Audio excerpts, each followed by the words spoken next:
It's still a regular screwdriver! Stop the thing!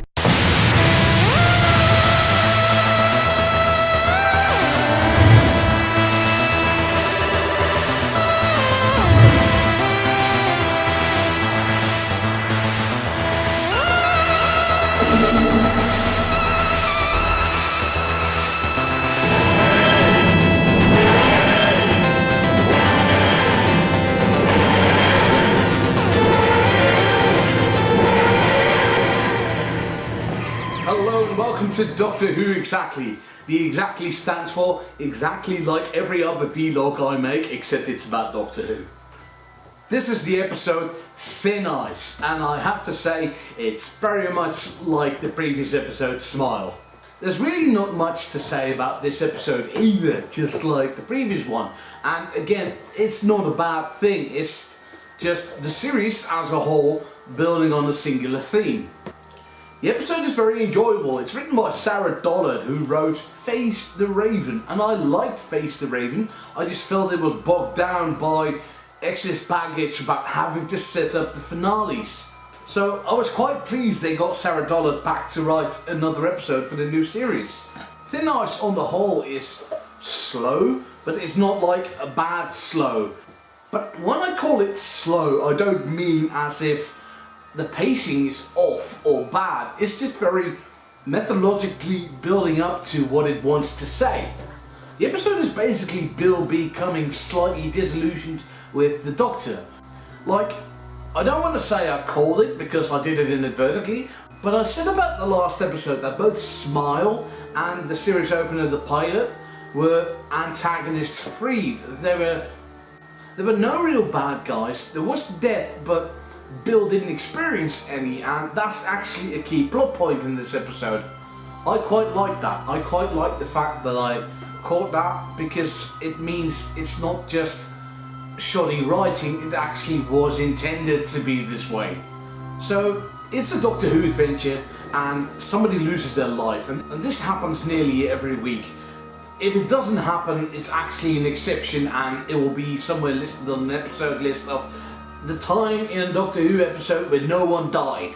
And it's not a bad thing, you have to play with expectations, but the point here is Bill sees somebody die, and it's a particularly young person, and this actually affects her, and I quite like this. Bill feels very down to earth, Bill feels very real. Whereas in the past, companions have just, grinned and dived in together with the Doctor, and the bad guys were the ones that died, and the other people that lost their lives. Tragic circumstances, but couldn't have been prevented. But with Bill, it's like you have to remember that each of these lives is a human being. She gives him a whole spiel about what point do you stop counting. Either this is a clever callback to the Day of the Doctor, or this is, a case of strange minds think alike. So what I liked about the episode were the aesthetics. It's like a frost fair. I'll be honest, I've never heard of it before in my life before I saw the previews of this episode.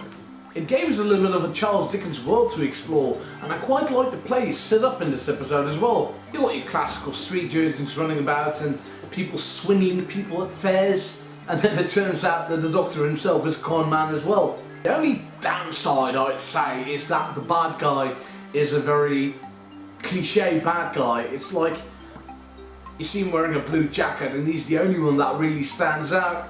And the episode plays on the politics of nowadays, saying that the family you were born in, you lucked in by chance, does not mean you have greater value. In fact, you should check your privilege. I'm not quite sure they actually say check your privilege, but it does make it sound like that. Oh, and I know lots of people are going like, oh, I like Doctor Who better before it was political. To which I say, bugger off. Doctor Who has been political for years. Come back to me after you've watched the Happiness Patrol, you young'un. Impolite guests get to feel the back of my candy hand. So yeah, between a very easy bad guy and a slow plot which is basically more about Bill discovering what kind of man the Doctor is or was, there's not a lot happening. And I said it before, for show grief if there's no actual goings on, but in this case again it's more about the characters than the actual story around it. Finding out what's underneath the ice is less important than finding out how Bill deals with the idea of Doctor taking a life.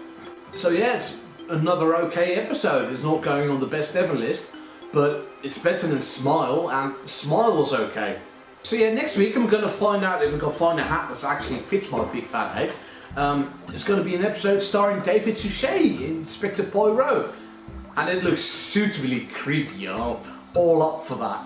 Now, if you think this was the worst episode of Doctor Who ever, you are allowed to disagree with me. Please leave your rage-filled comments down below. It's what YouTube is for, and I welcome all verbal abuse. Give me a like if you want to get my hopes up, so you can crush them next week by giving me a thumbs down.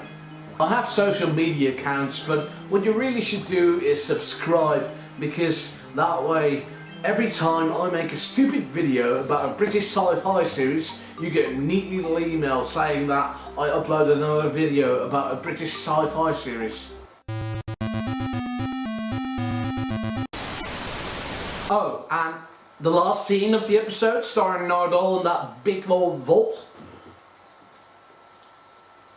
it only knocked 3 times.